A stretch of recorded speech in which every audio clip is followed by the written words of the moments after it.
এইবার দেখুন, ইউনূস ঠিক করেছিলেন যে ভারতের সাথে সীমান্তে ছোট ছোট সংঘর্ষ তৈরি করতে পারলে দেশের গভীর অস্থির যে আভ্যন্তরীণ পরিস্থিতি, সেই পরিস্থিতি থেকে জনগণের মনোযোগ অন্যদিকে সরিয়ে নেওয়া যাবে, এবং সেটা সরিয়ে নেওয়া গেলে এবং সেই সঙ্গে ভারতকে আক্রমণকারী হিসেবে দাগিয়ে দিতে পারলে জনগণকে তার পেছনে একত্রিত করা যাবে।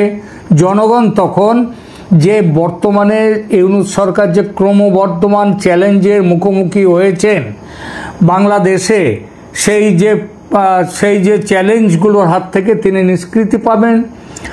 তো সেই জন্য মোহাম্মদ ইউনূস ভাবলেন কি, যে পহেলগাঁও ঘটনার সময় তার সমস্ত অভ্যন্তরীণ যে সমস্যা, তার থেকে দেশের মানুষের মনোযোগ অন্যদিকে সরিয়ে দেওয়ার জন্যে তিনি একটি অশুভ ষড়যন্ত্র, একটা কনস্পিরেসি তিনি তৈরি করলেন। ইউনূসের হিসেব ছিল ভারতের সাথে সীমিত আকারে সীমান্ত সংঘাত তার সমস্ত সমস্যা দূর করে দেবে, এবং আগাম নির্বাচনের যে প্রবল দাবি দেশ জুড়ে উঠেছে এবং ইউনূস সরকারের যে ব্যর্থতা নিয়ে সারা দেশ জুড়ে যে হৈ হৈ শুরু হয়েছে, তার যে প্রবল দাবি উঠেছে যে তাকে ক্ষমতার থেকে সরে যাওয়ার এবং নির্বাচন করার অবিলম্বে, সেই দাবিগুলোকে পেছনে ঠেলে ফেলে ক্ষমতা ধরে রাখার একটা সুযোগ ইউনূস পাবেন, এইটা তিনি ভেবেছিলেন। তার বিশ্বাস ছিল ভারতের সঙ্গে যুদ্ধ বা যুদ্ধ ধরনের ঝামেলা বাঁধলে জনগণ ও রাজনৈতিক দলগুলো জাতীয়তাবাদের চেতনায় বুঁদ হবে, দেশকে বাঁচাতে হবে। আরে দেশকে বাঁচাবে তো ইউনূসের হাত থেকে বাঁচাও যাকে, যে তাহলে আর সেই জাতীয়তাবাদী চেতনায় বুঁদ হয়ে গেলে তাদের দাবি দাওয়া ভুলে সরকারের পাশে থাকবে। ইউনূস 1 বছর 2 বছর 3 বছর, অনেকে তো বলছে 5 বছরও তাকে ক্ষমতায় দিতে, সেটা তিনি করতে পারবেন। বাংলাদেশ সেনাবাহিনী এবং সরকারের শীর্ষ সূত্রের মতে ইউনূস জামাতি ইসলামী বাংলাদেশ এবং দেশের নবগঠিত, মানে তার নিজেরই নবগঠিত জাতীয় নাগরিক পার্টি, যা আসলে ইউনূসের নিজের কিংস পার্টি, তার কিছু নেতার সাথে পরামর্শ করে এই পরিকল্পনাটি তৈরি করেছিলেন। এইবার জানা যাচ্ছে পরিকল্পনাটা চূড়ান্ত করা হয় জাতীয় নিরাপত্তা উপদেষ্টা বা national security adviser NSA Khalilur Rahman, আমেরিকার দালাল, এবং সেনাবাহিনীর quarter master general QMG lieutenant general Mohammad Faizur রহমানের সঙ্গে আলোচনা করে পরিকল্পনাটা পাকা করা হয়। সবকিছু চূড়ান্ত হয় অপারেশন সিন্দুর চলাকালীন। Quarter master general Faizur Rahman তিনি সেনাবাহিনীর শীর্ষ পর্যায়ের খুব কম সংখ্যক কার্যকর্তার মধ্যে একজন, যিনি একজন কট্টর ইসলামপন্থী, পাকিস্তানি গোয়েন্দা সংস্থা ISI এর ঘনিষ্ঠ এবং সেনাপ্রধান ওয়াকারুজ্জামানের বিরোধী। এই বছরের মার্চ মাসে সেনাপ্রধানকে উৎখাতের যে ব্যর্থ একটা প্রচেষ্টা হয়েছিল, তার নেতৃত্ব দিয়েছিলেন এই ফৈজুর রহমান। তখন থেকে তাকে কড়া নজরে রাখা হয়েছে এবং সেনাপ্রধান ওয়াকারুজ্জামানের সাথে কার্যত এই Faizur Rahman quarter master general, তার কোনো যোগাযোগ নেই। এই কারণেই 46তম স্বাধীন পদাতিক ব্রিগেড বাংলাদেশের, যাকে ঢাকা ব্রিগেডও বলা হয়, তার সাথে যুক্ত একজন কর্নেল পদমর্যাদার কর্মকর্তাকে দায়িত্ব দেয়া হয় যে ইউনূসের এই পরিকল্পনাটি সেনাপ্রধানের সামনে উপস্থাপিত করতে এবং সেই উপস্থাপন করে সেনাপ্রধানের সাহায্য, তার সমর্থন জোগাড় করা, এই দায়িত্ব। পরিকল্পনাটা কি ছিল এবার তাহলে বলি। ভারতের মনোযোগ পাকিস্তানের দিকে কেন্দ্রীভূত হয়েছে পহেলগাঁও হত্যাকাণ্ডের পর। ইউনূস এবং তার সহযোগীরা মনে করল এই হচ্ছে উত্তম সময় তাদের প্রতিবেশী ভারত বাংলাদেশ সীমান্তে এইবার উস্কানিমূলক কর্মকাণ্ড যদি খুব বেশি করা হয় ভারত মনোযোগ দিতে পারবে না, আর মনোযোগ দিয়ে এগিয়ে এলেই বলা হবে যে ভারত বাংলাদেশকে আক্রমণ করেছে, প্রচার তো চলবেই অন্যরকম। ঢাকা ক্যান্টনমেন্টের একজন সিনিয়র স্টাফ অফিসার তিনি স্বরাজ্য পত্রিকাকে জানাচ্ছেন পরিকল্পনাটা ছিল সীমান্তে বর্ডার গার্ডস বাংলাদেশ, এই বর্ডার গার্ডস বাংলাদেশ বা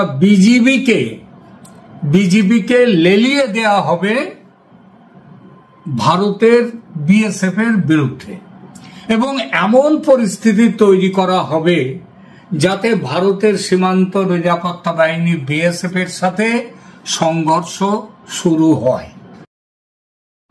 পরিকল্পনায় বিজিবি সৈন্যরা থাকবে সামনে গোলমাল করবার জন্য, আর তাদের সহায়তা করবার জন্য সেনা ইউনিট থাকবে, সেনাবাহিনী থাকবে পেছনে। এইটা ছিল পরিকল্পনা। গত বছরের আগস্টের গোড়ার দিকে, গত বছর 2024-এ ঢাকায় যে রক্ষী পরিবর্তনের পরপরই বিজিবি আন্তর্জাতিক সীমান্তে অত্যন্ত সাংঘর্ষিক একটা অবস্থান গ্রহণ করে। সীমান্তের ভারতীয় অংশে বেড়া নির্মাণ এবং অন্যান্য নির্মাণের বিরুদ্ধে তারা আপত্তি জানাতে শুরু করে, এবং সে আপত্তি যে সবসময় মৌখিক তা নয়, শারীরিকভাবে তাদের গ্রামের মানুষদেরকে ডেকে নিয়ে এসে মুখোমুখি সাংঘর্ষিক পরিস্থিতি তৈরি করে। বিজিবির এমনই একটি ঘটনা যা ব্যাপক ক্ষোভের সৃষ্টি করেছিল গত বছরের ডিসেম্বরের গোড়ার দিকে ঘটেছিল, যখন বিজিবি সৈন্যরা ভারত বাংলাদেশ পার হয়ে সীমান্তের একটি নদী পার হয়ে ভারতীয় ভূখণ্ডে প্রবেশ করে এবং অসমের শ্রীভূমি জেলায় একটি মন্দির সংস্কার বন্ধ করার চেষ্টা করে। সেটা নিয়ে খুব একটা গোলমাল উত্তেজনাকর পরিস্থিতি তৈরি হয়েছিল। ভারত সেটাকে খুব শান্তভাবে সেটাকে মিটিয়ে নেয়। কলকাতায় এই যে বাহিনীর দক্ষিণবঙ্গ সীমান্ত সদর দপ্তরের ঊর্ধ্বতন বিএসএফ কর্মকর্তারা স্বরাজ্য পত্রিকাকে জানিয়েছেন যে সীমান্তের অনেক ঝুঁকিপূর্ণ এবং ছিদ্রযুক্ত অংশে, যেখানে বেড়া দেয়া যায়নি, প্রাচীর দেয়া যায়নি, সেখানে বিজিবি গত বছরের আগস্ট থেকে এই বছরের ফেব্রুয়ারির মাঝামাঝি সময়ে বাংলাদেশি অপরাধীদের সীমান্ত লঙ্ঘন করতে তাদেরকে রক্ষা করেছে এবং সহায়তা দিয়েছে তারা। তবে তারা বিজিবি এবছরের ফেব্রুয়ারি মাঝামাঝি থেকে আক্রমণাত্মক অবস্থান ত্যাগ করেছে, এটা বলেছেন বিএসএফ কর্মকর্তারা। এর মধ্যে অবশ্য মিটিং হয়েছে সম্ভবত জানুয়ারিতে দিল্লিতে, বিজিবি এবং বিএসএফ এর উচ্চ পর্যায়ের মিটিং হয় তারপর। এর কারণ ছিল বাংলাদেশ সেনাপ্রধান বিজিবি মহাপরিচালক মেজর জেনারেল মোহাম্মদ আশরাফুজ্জামান সিদ্দিকীকে সীমান্ত বাহিনীর এই যে সাংঘর্ষিক অবস্থান এটা ত্যাগ করতে বলেছিলেন কে? বাংলাদেশের সেনাপ্রধান জেনারেল ওয়াকারুজ্জামান তার সৈন্যদের এই সাংঘর্ষিক অবস্থান গ্রহণে উদ্বুদ্ধ করার জন্য বিজিবি মহাপরিচালককে তিরস্কারও করেছিলেন বলে স্বরাজ্য পত্রিকার রিপোর্টার জানাচ্ছেন। বিজিবি প্রধান জেনারেল ওয়াকারুজ্জামানকে বলেছিলেন যে তিনি বিজিবির যে হেড, তিনি মহাপরিচালক, তিনি বলেছিলেন যে তার কাছে যমুনা মানে ইউনূসের বাসস্থান, ইউনূসের কার্যালয়, সেখান থেকে তাকে মৌখিক নির্দেশ দেয়া হয়েছে সীমান্তে গোলমাল পাকাবো। ইউনূস চেয়েছিলেন বিজিবি আবারও যুদ্ধে লিপ্ত হোক, সংঘর্ষে লিপ্ত হোক এবং বিএসএফ কে ছোট ছোট সংঘর্ষে লিপ্ত করতে উৎসাহিত করুক। বর্তমান সেনা নেতৃত্বের ঘনিষ্ঠ অবসরপ্রাপ্ত ব্রিগেডিয়ার জেনারেল আলতাফ হোসেন নিজে স্বরাজ্য পত্রিকাকে জানিয়েছেন। কি জানিয়েছেন? তিনি যেটা বলেছেন আমি সেটা উল্লেখ করছি। ইউনূসের হিসেব ছিল যে এই ধরনের সংঘর্ষকে উগ্র জাতীয়তাবাদী বাংলাদেশি গণমাধ্যমের এবং বাংলাদেশের এই ইউনূসের দলবল তো আছে ভারতের বিরুদ্ধে গালি না দিলে যাদের ভাতের একটি ভাতও হজম হয় না পেটে, যে তাদেরকে লেলিয়ে দেয়া হবে, ক্ষিপ্ত করে দেয়া হবে, জনসাধারণের ক্ষোভ এবং জাতীয়তাবাদী উত্তেজনা সেটা তৈরি করা হবে। কেন? ভারতের বিরুদ্ধে ব্যবহার করবার জন্য। এবং তাহলে কি হবে? ইউনূস এবং সহকর্মীরা তাদের এই উগ্রতা এবং আক্রমণাত্মক বক্তব্যের মাধ্যমে এই জাতীয়তাবাদী উত্তেজনাকে আরো হাওয়া দেবেন। এবং এর ফলে কি হবে? তাহলে সমস্ত জাতি তারা তাদের সব রকম এই পায়নি ওই পায়নি, আইন শৃঙ্খলা নেই, চাকরি নেই, টাকা নেই, খাবার নেই, দাবার নেই, মব যাকে খুশি তাকে মারছে, এই সব ছেড়ে এবং এক্ষুনি নির্বাচন চাই, এই দাবি সব দাবি ভুলিয়ে দিয়ে তার সমস্ত ঘরোয়া সমস্যা দূর করে ফেলবেন, এইটাই ভেবেছিলেন। কিন্তু এই পরিকল্পনার সাফল্যের জন্য দরকার ছিল সেনাবাহিনীর সমর্থন। সেটা অত্যন্ত গুরুত্বপূর্ণ, কারণ বিজিবি এবং বিএসএফ এর মধ্যে যে কোনো সংঘর্ষ যদি নিয়ন্ত্রণের বাইরে চলে যায় তাহলে সেই সময় তারা পরিকল্পনার অংশ ছিল যে সেনাবাহিনী পেছনেই তো থাকবে, তারা এগিয়ে এসে বিজেপিকে সাপোর্ট দেবে। সীমান্তের কাছে বাংলাদেশ সেনাবাহিনীর এই যে উপস্থিতি বিএসএফ এর জন্য একটা প্রতিরোধ হিসেবে কাজ করবে। বিএসএফ ও সতর্ক থাকবে, তাদের লক্ষ্যবস্তু যেটা সেটা পৌঁছতে তাদের বাধা দেবে, এইটাই ভেবেছিল। তো সেই জন্য সেনাবাহিনী যদি তাদের ব্যাকআপ হিসেবে কাজ না করে তাহলে বিজিবির এই পরিকল্পনা কিংবা বিএসএফ এর সাথে বিজিবির এই যে খুব বেশি আক্রমণাত্মক হওয়ার কোনো সাহস থাকবে না। বিএসএফ সংযম প্রদর্শন করে, তবে সেটা তো একটা নির্দিষ্ট সীমা পর্যন্ত। ইউনূস বিজিবির যে লাল রেখাটি চেয়েছিলেন তা অতিক্রম করলে বিএসএফ তীব্র প্রতিশোধ নিতে পারত, সেটাই ছিল স্বাভাবিক। সেই কারণে বিজিবির বিরুদ্ধে তীব্র প্রতিশোধ নেওয়ার জন্য বিএসএফ কে প্রতিরোধ করার জন্য সেনাবাহিনীকে পেছনে রাখার দরকার ছিল, তার সেনাবাহিনীর উপস্থিতির প্রয়োজন ছিল। এটা বলছেন কে? এটা বলেছেন ব্রিগেডিয়ার জেনারেল অবসরপ্রাপ্ত আলতাফ হোসেন। অর্থাৎ এই পরিকল্পনা বাংলাদেশের যারা এসবগুলো নিয়ে ভাবনা চিন্তা করেন তাদের মাথাতেও পৌঁছে গেছিল।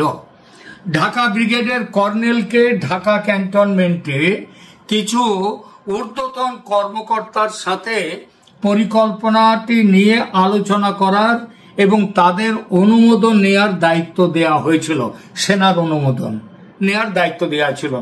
এটিও সিদ্ধান্ত নেওয়া হয়েছিল যে এনএসএ মানে বাংলাদেশের national security adviser Khalilur Rahman এবং জামায়াতের ঊর্ধ্বতন নেতারা তারা সেনা কর্মকর্তাদের সাথে যোগাযোগ করবেন যাতে এই পরিকল্পনাটাই তাদের বাস্তব রূপ দেয়া যায় এবং সেনার সমর্থন আদায় করবেন। এটা সকলেরই জানা যে বাংলাদেশ সেনাবাহিনীর ব্রিগেডিয়ার জেনারেল থেকে শুরু করে ওপরের পদমর্যাদার বেশিরভাগ ঊর্ধ্বতন কর্মকর্তা অত্যন্ত ধর্মনিরপেক্ষ এবং পেশাদার, বেশিরভাগই জামায়াত বিরোধী এবং ইসলাম বিরোধী। কিন্তু জুনিয়র এবং মিড র্যাঙ্কিং অফিসারদের একটা অংশ, যেমন ক্যাপ্টেন, মেজর, লেফটেন্যান্ট কর্নেল, এই ধরনের এরা কয়েকজন হচ্ছেন কর্নেল, কয়েকজন কর্নেলও আছেন, তারা হচ্ছেন ইসলামপন্থী। পরিকল্পনাটা ছিল ঢাকা সেনাবাহিনীর সেনানিবাসের মধ্যে ঢাকা সেনানিবাসের মিড র্যাঙ্কিং অফিসারদের কাছ থেকে এই পরিকল্পনার সমর্থন আদায় করতে হবে এবং তাদের মাধ্যমে ঊর্ধ্বতন অফিসারদের উপর পরিকল্পনাটা অনুমোদনের জন্য চাপ সৃষ্টি করতে হবে। এই সবই মাত্র কয়েকদিনের মধ্যে সম্পন্ন হওয়ার কথা ছিল অত্যন্ত জরুরি ভিত্তিতে। সেনা সদর দপ্তরের সিনিয়র স্টাফ তাদের কাছ থেকেই এই খবর পাওয়া যাচ্ছে। সেনাপ্রধানের পরিকল্পনাটি সেনাপ্রধান কিন্তু ব্যর্থ করে দিলেন এই পরিকল্পনাটি পাকা হওয়ার সঙ্গে সঙ্গেই বিজেপির কাছে নির্দেশ যায়, মানে পরিকল্পনাটা পাকা হওয়ার সঙ্গে সঙ্গেই বিজেপির কাছে নির্দেশ যায় যে এবং যে তোমরা গোলমাল পাকানো শুরু করে দাও।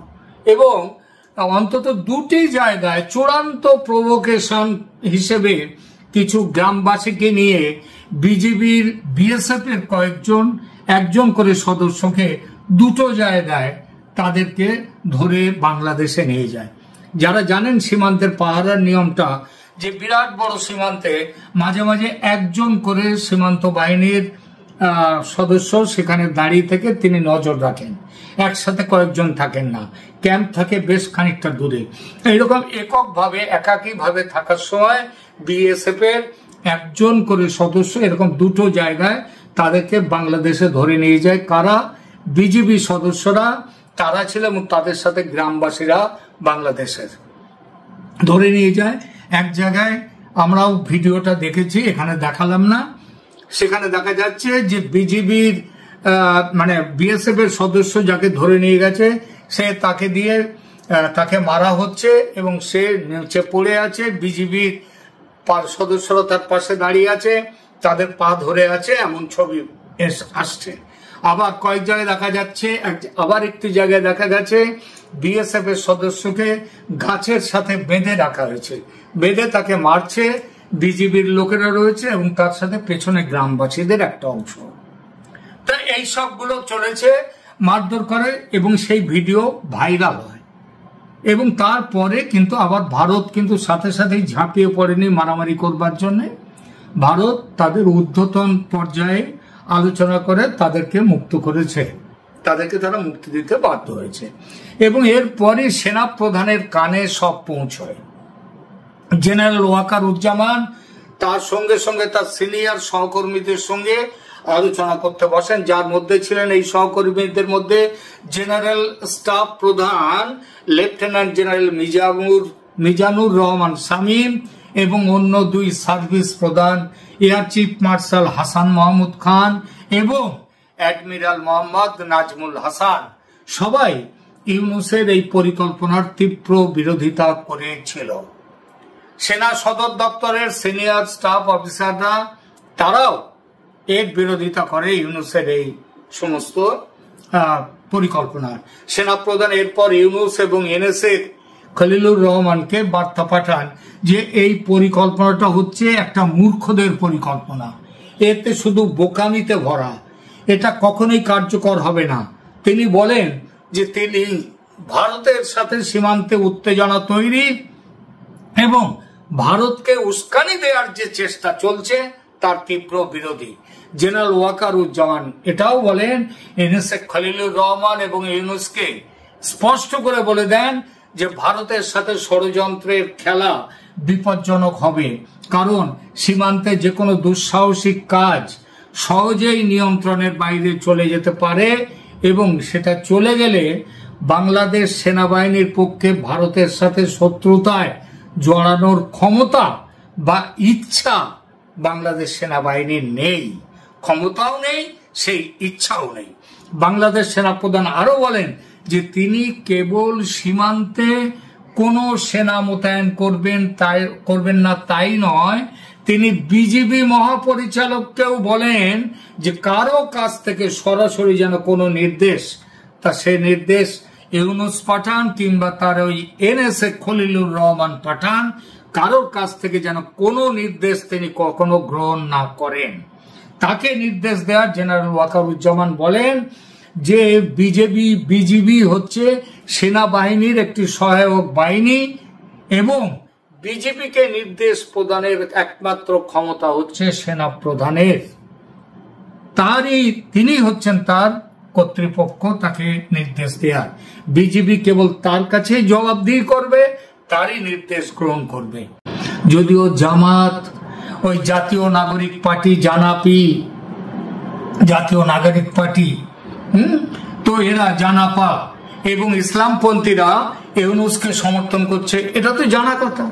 এমনকি আরো কয়েক বছর তাকে দেশ শাসন করার সুযোগ দিতেও তারা তৈরি, তবু এদের জনসমর্থন খুব কম।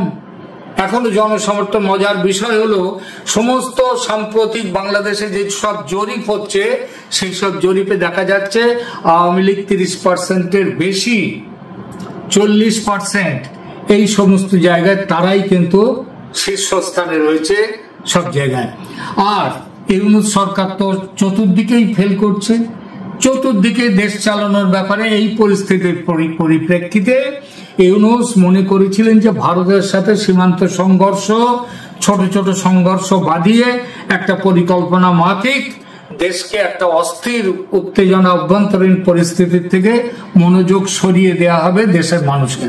তখন তিনি বলবেন যে ভারত আমাদের আক্রমণ করছে, ভারত আমাদের বিরোধিতা করছে, এই অবস্থায় কোনো নির্বাচন হয় না, এই অবস্থায় তোমরাও আর কোনো কিছু দাবি দাওয়া করো না, তোমরা হচ্ছে আমার সাথে দাঁড়াও।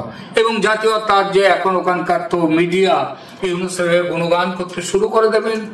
তো এই সমস্ত কারণের জন্য ইউনূস পরিকল্পনাটা করেছিলেন। কিন্তু সেই পরিকল্পনা গোড়াতে শুরু প্রায় হতে না হতে সে পরিকল্পনা বানচাল হয়ে যায়। বানচাল করে বাংলাদেশ সেনাবাহিনী, বাংলাদেশ সেনাপ্রধান। এইভাবে শুধু যে তাকে বাংলাদেশের সাধারণ মানুষকে বাঁচালেন, কারণ এমনিতেই মানুষের পেটে খাবার নেই, হাতে কাজ নেই, পকেটের পয়সা নেই, টাকা নেই। তো এই পরিস্থিতিতে যুদ্ধ বাঁধলে কি যে হতো, ইউনূস গদিতে থাকতে পারতেন, কিন্তু সেই গদি বাংলাদেশকে অনেক বড় মূল্য দিতে হতে পারত। সেই পরিস্থিতি থেকে বাংলাদেশকে বাঁচিয়েছে ইউনূসের এই মরণ খেলা থেকে, আত্মঘাতী খেলা থেকে, পরিকল্পনা থেকে বাংলাদেশকে বাঁচিয়েছেন সেনাপ্রধান ওয়াকার উজ্জামান।